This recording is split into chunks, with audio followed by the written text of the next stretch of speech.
Hello and good morning, you two. How are you doing? Good morning. I'm pretty good, thanks. Me as well. Good morning. Well, that's absolutely fantastic because it's always better to share a conversation when everybody's feeling great.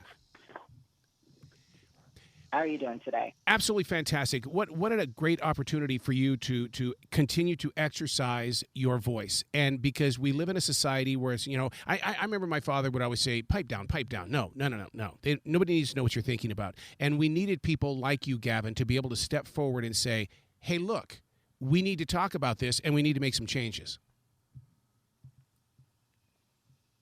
Yeah, thank you. I'm definitely a big talker. I don't let things like that go undiscussed for sure. Now, Kyle, for you to be involved in the project, I mean, first of all, Lennon and McCartney, Keith Richards, and Mick Jagger, collaborations are a beautiful part of the everyday world. You have collaborated with Gavin here with something that is going to change the world in a really big way. Thank you. That's true. I often compare myself to Mick Jagger, so I appreciate you picking up on our similarities. So putting pen to paper, using the illustrations, I mean, how did it all come together, guys? So it came together when Gavin was born, but the book really started happening when I was working with some of my students at the elementary school that I was a librarian at, and they were really curious about both Gavin's story and also making the bathrooms at our school more accessible. And I thought that his story would be so perfect as a picture book biography. And I thought, man, someone should really get in touch with him and see if they could write one with him. And then I thought, wait, I should do that. I am the right one for this job. So I knew a couple of the people that he worked with at the ACLU who helped me get in touch with him. And from then, I just started working on it. I interviewed him. I talked to him. We figured out together how we wanted the story to be framed. And it took that was 5 years ago. Wow. And the book came out yesterday. Wow. Isn't that amazing how that journey, to take it from an idea to a physical published book. I mean, the average reader does not understand because too many quitters in the world. And you just told those writers, hey, look, it could take some time, but you can get the job done. Mm-hmm. Yeah, I was also very clear to Gavin that this might never happen, that I might not be able to pull it off. But I'm glad that we both stuck with it and that he trusted me. You spoke of the library. You know how the world is these days. I mean, that more parents are trying to get books out of the library. I think this book needs to be in the library. I agree, and I hope that librarians and educators are already preparing what they'll do when this book ends up on those banned lists.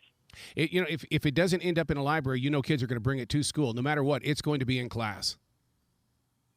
I sure hope so. Well, but you say it right here. I mean, it's very clear, the two of you. Trans rights are human rights. You've got to have an open discussion about that. Yes. The name of the book that we're talking about is If Your Kid Like Gavin, the true story of a young trans activist. There's a lot of people that are going to attach themselves to this, not just YA readers, but I'll bet you there's going to be a lot of adults that are going to be reading this book as well. Are you open for that inside your heart? Well, remember, this is a picture book, so the whole point of picture books is that adults will be reading these to children. Exactly. And but at the same time, those of us whose kids have gone on to grow, like my daughter's 43. I mean, as an adult, I found, and even with the people that I've shared the book with, as adults, we got into this book as well. That's great. I mean, picture books are an art form that don't have a limited audience to them. Now, one of the things that I think is missing from the world of art when it comes to picture books is that there are many times that these pictures that are in these books need to be up on walls. Are you guys going to transfer into that type of thing? Because there are some really stunning shots in this. That would be a great question for Jay Yang, the illustrator. He's incredibly talented. I'm excited to see what he does next. Now, Gavin, it's a book of conversation starting. It had to start with you first. How do you get the conversation started when you're out in the public? Sometimes it's just by existing out in the public, either because I am visibly trans with either my Pride merchandise or whatever. I like to be visible in my community, or sometimes people recognize me, or sometimes I'm in public because I'm doing work around advocacy and that kind of thing. And really, the best way to get the conversation started is just by introducing myself and my experiences and kind of reminding the people I'm speaking with that there are people in the world who are trans, and their stories and experiences with gender, look different from people who are not trans, and that typically gets the ball rolling pretty well. Doesn't this also open the door for, because I know that there's the world has changed so much that people don't openly discuss the trans generation, and what I mean by that is that some people are shocked. It's like I didn't know, nobody told me. Don't you think a book like this is going to open that door for people to say, hey, I want you to know that this is who I am?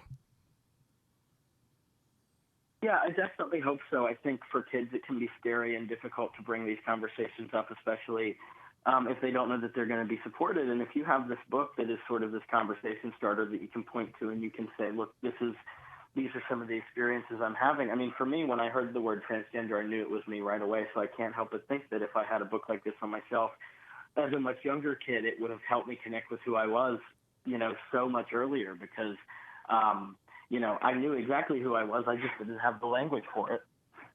That's so true. That's so true. One of our greatest, dearest friends in our neighborhood, he speaks openly about how he always knew. And Tommy has always just been brilliant in making sure that people, are all loved equally and respected equally. Yeah, that's wonderful, and definitely what I have hopes for this conversation around trans rights and people. It can't stay just in book form. There's got to be an activation such as social media. Are you going to create websites and stuff like that? Because people are going to be coming to you in secrecy. Well, I have a website, and I often get messages from people sharing about where they are in their journey. I'm often in touch with people all over the country and sometimes all over the world who are connecting with my books in ways that they're not quite able to connect out in the rest of their lives. It is a journey, isn't it? Because but it's a journey that sometimes, until recently, has gone unspoken. I suppose that depends on who you're talking to. Exactly. I came out as trans 17 years ago, and I haven't shut up since. Were there any challenges in writing the story? Were there certain lines that you knew that you were going to cross? What do you mean by lines? Lines meaning that that the average reader is going to go. They're going to pick it up. They're going to jump into the storyline, and it's like a movie or a television show. There are certain things that end up on the cutting room floor. Yeah, I think that for me, how do I answer this? So, on some level, it was actually pretty easy for me because when I wrote this book, I had already been an elementary school librarian for many years, where my number one job was helping kids find answers to their questions. So that was basically a second language to me. I think the part that was trickiest, there were a couple parts that were tricky. One tricky part was figuring out how to acknowledge the more complicated aspects, like the legal trial and the media, without getting into the Fourth Circuit Court, because I don't exactly know what that is, and I didn't want to explain that to a 6-year-old. And then another tricky part was framing how to talk about Gavin's identity, because I know that Gavin didn't wake up and say, I've decided to be transgender. Right. But he did learn about who he was, and he did decide to talk about that. Right. So I wanted to make it clear that he did have choices involved in his identity, but being who he is was not a decision. But the internal sense of self was not a decision, but what to do with that was a choice. You've got powerful words, choice. See, and that's what I want listeners to hear, choice. That's such an amazing word, and Gavin brings his choices forward. Yeah, that's the primary frame of the book, is the choices that all kids have, the choices that they don't get to make, and then what they do with that information. Gavin, can you imagine if you would not have made the choice to take this to the U.S. Supreme Court? Yeah, I mean, for me it was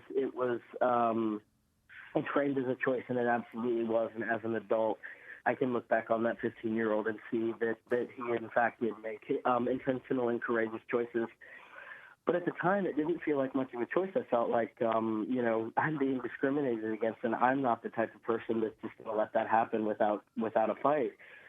And so, the only avenue that I had left to me was a legal recourse, and the ACLU got in contact. It was full steam ahead. So I can't even fathom what life would have been like if I had not been given the agency to make my own decisions about what I wanted to do and how I wanted to handle the situation, and been given the ability to choose to speak out about my story and share my story with other people, and participate in that advocacy and activism.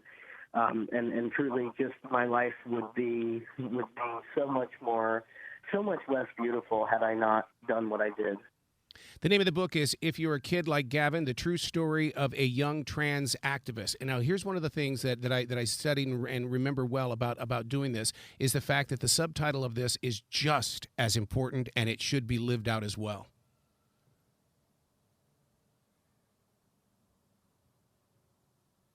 Is there a question there? It's a statement, and the statement is that Okay. it is so important. So in reaction to that statement. Well, I think one thing that, I think I have a different perspective from Gavin because this isn't my life, but I often get accused of putting these identities on to children or inventing this concept that kids can be trans. And what feels so powerful about that to me is that this is, this project had Gavin involved every step of the way. And that I didn't, when Gavin decided, when Gavin came out and when he made the choice to take his case before the Supreme Court, we didn't know each other. So I had nothing to do with that. I'm just taking his story and putting it in front of a larger audience. I love it. I love where you guys' heart is. I love where where you've placed your vision and everything like that. You have to come back to the show anytime in the future, guys. 15 minutes is not enough time with the two of you. Is it already been? Feel free to reach Wow. out. Excellent. Will you guys be brilliant today, okay? Thank you. Thank you.